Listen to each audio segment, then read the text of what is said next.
Next అండి ప్రణీత్ రావు వెనుక tapping లింకుల రావులు ఎవరు?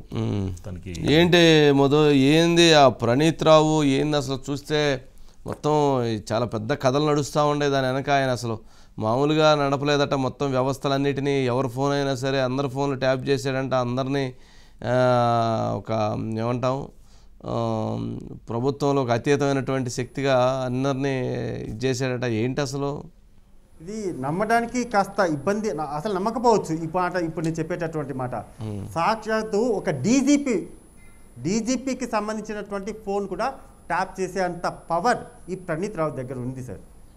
అంటే ఇతను ఒక డిఎస్పీగా ఉన్నప్పటికీ, అంటే ఇంటెలిజెన్స్ వింగ్లో ఒక డిఎస్పీగా ఉన్నప్పటికీ అప్పట్లో ఉన్నటువంటి ఒక డీజీపీ ఫోన్లను కూడా ట్యాప్ చేయించారు. డీజీపీతో పాటు ప్రతిపక్ష పార్టీలు అంటే రేవంత్ రెడ్డి కావచ్చు, బండి సంజయ్ కావచ్చు, వీళ్ళ ఫోన్లన్నింటినీ కూడా ప్రణీత్ ఎవరైతే ఉన్నారో ఆ ప్రణీత్ కుమార్ వచ్చేసి 30 మందితో కలిపి ఒక టీమును ఏర్పాటు చేసుకున్నారు సార్. ఆ 30 మంది కేవలం ఈయన అండర్లోనే మాత్రమే ఉంటారు. ఇంకా డీజీపీ కావచ్చు, లేకపోతే పైన ఉన్నటువంటి అడిషనల్ ఎస్పీ ఎవరికి సంబంధం లేదు.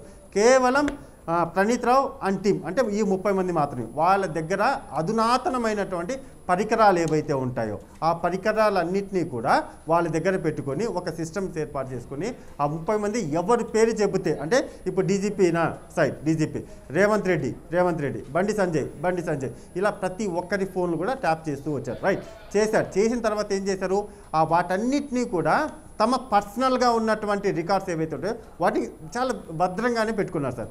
వన్స్ అలా భద్రంగా పెట్టుకున్న తర్వాత ఆ డీటెయిల్స్ అన్నింటినీ కూడా ప్రతిరోజు కూడా ఈయనే డైరెక్ట్గా వెళ్ళి ఎవరికైతే పెద్దలు ఉన్నారో వాళ్ళకే వెళ్ళి చెప్తూ వచ్చేవారు.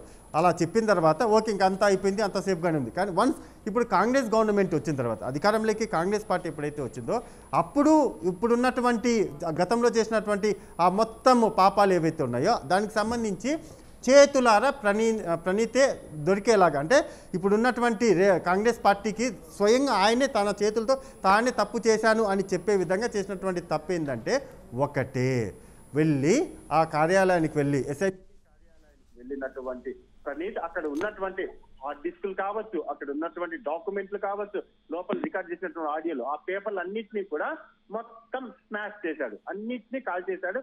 కాల్చి వేయడమే కాకుండా అక్కడ ఒక ఎలక్ట్రిక్ లైన్మెన్ తీసుకొని వెళ్ళి ఆ లైన్మెన్ సహాయంతో ఇదంతా కూడా చేశారు. మరి అధికారంలోకి వచ్చినటువంటి కాంగ్రెస్ పార్టీ అందులోనూ రేవంత్ రెడ్డినే డైరెక్ట్గానే టార్గెట్ చేశాడు. ఇతను రేవంత్ రెడ్డి గతంలో ఒక 3 ఏళ్ల క్రితమే చెప్పాడు, నా ఫోన్లు ట్యాప్ చేస్తున్నారు, ఈ ప్రణీత్ అనేటటువంటి డిఎస్పీ ఎవరైతే ఉన్నారో నా ఫోన్లను ట్యాప్ చేస్తున్నారని గతంలోనే వరంగల్లో జరిగినటువంటి ఒక సమావేశం ఏదైతే ఉందో సార్, ఆ సమావేశంలో ఓపెన్గానే చెప్పేశాడు. అప్పటి నుంచి కూడా ఈ ఫోన్లు ట్యాప్ అవుతున్నాయి, ఖచ్చితంగా ప్రతిపక్ష పార్టీలకు సంబంధించినటువంటి ఫోన్ ట్యాప్ అవుతున్నాయని అప్పుడే బయటకు వచ్చింది. కానీ ఇప్పుడు ఆయన స్వయంగా ప్రణీత్ ఎవరైతే ఉన్నారో అవన్నీ కాల్చడం ద్వారా చేసిన తప్పును తానే బయట పెట్టుకున్నాడు. చివరికి ఇప్పుడు అతన్ని అతి త్వరలోనే విచారించబోతున్నారు. నోటీసులు ఇచ్చిన తర్వాత విచారణకు పిలవడం, విచారణ పిలిచిన తర్వాత అరెస్ట్ కూడా చేసే అవకాశాలు ఎక్కువగానే ఉన్నాయి సార్. ఓకే రైట్ చూద్దాం నెక్స్ట్